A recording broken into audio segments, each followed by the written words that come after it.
I guess we met when we were about 17. Her spirit was just radiant, and it affected people. She's unlike anyone I've ever met. Crystal McDowell's life was just starting to turn around. The divorced realtor was finally finding success in the Houston area and had recently fallen head over heels in love with a jeweler named Paul Hargrave. We met in my store. She came in to have a ring remade. It was her grandmother's ring. From there, Paul says their relationship heated up quicker than summer in Texas. We tentatively talked about a few things, but again, this relationship was fairly new. We were talking about possibly her moving in. She didn't want to be by herself. There was one reason: her ex-husband and father of her 2 children, Stephen McDowell. Crystal had only temporarily moved back in with him while her new townhouse was undergoing renovations, but She was a little worried. He had gotten a little possessive, maybe, because he probably thought maybe there is hope for reconciliation. And so when the new boyfriend came into the picture, then that hope was gone. And there was even more disappointment. Crystal had planned a cruise with her kids and her uncle. At first, she invited her ex, Stephen, but then disinvited him and bought Paul a ticket instead. I knew that they were having some difficulties getting along, and I think she was ready to get out of the house. Then Harvey hit. The night before the storm was predicted to make landfall, Crystal stayed at Paul's.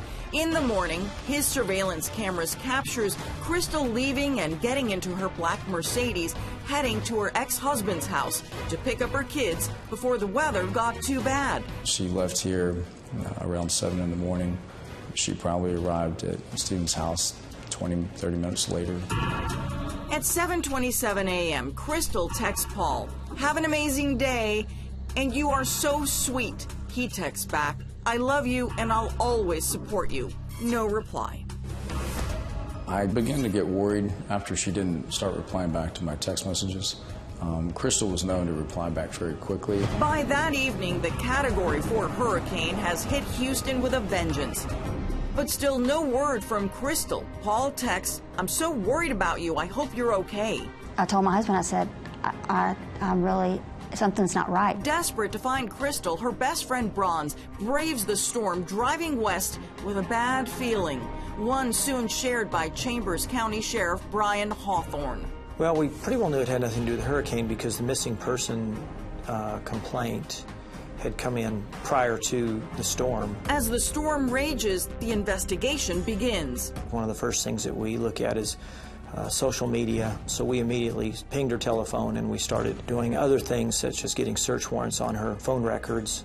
We could not find her iPad, we couldn't find her telephone, so we were operating off of her phone records. One phone number pops up a lot: Crystal's new boyfriend, Paul Hargrave.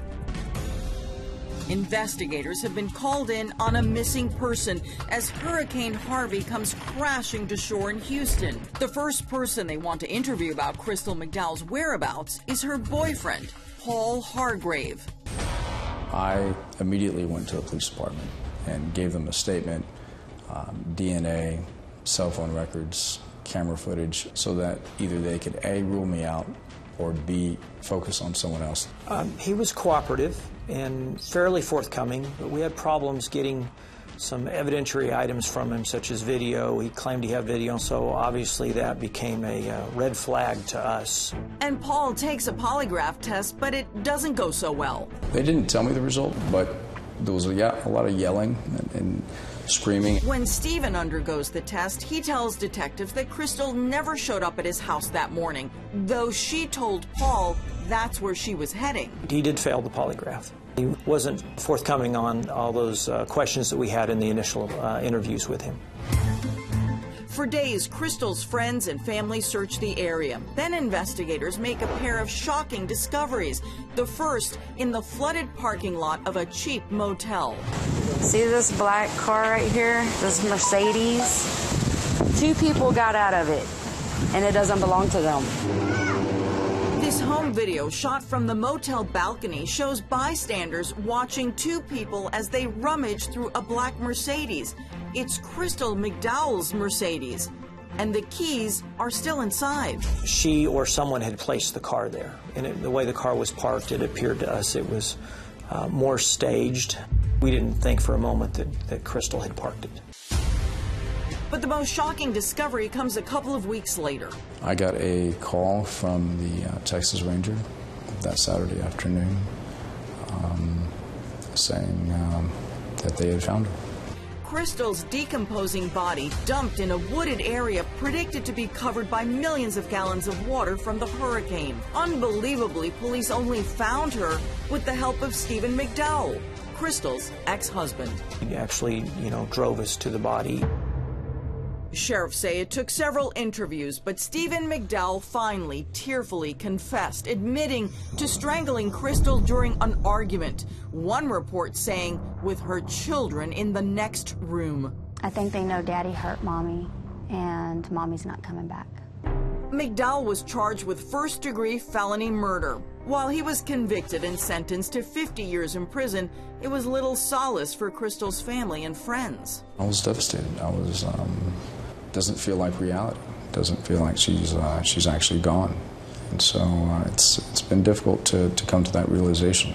I have no words for Stephen. Is knowing that I'm not going to get a text again. I'm not going to get a call again. We're not going to do birthday parties for our children again. I won't get over, this will be a long time before I'll get over losing her.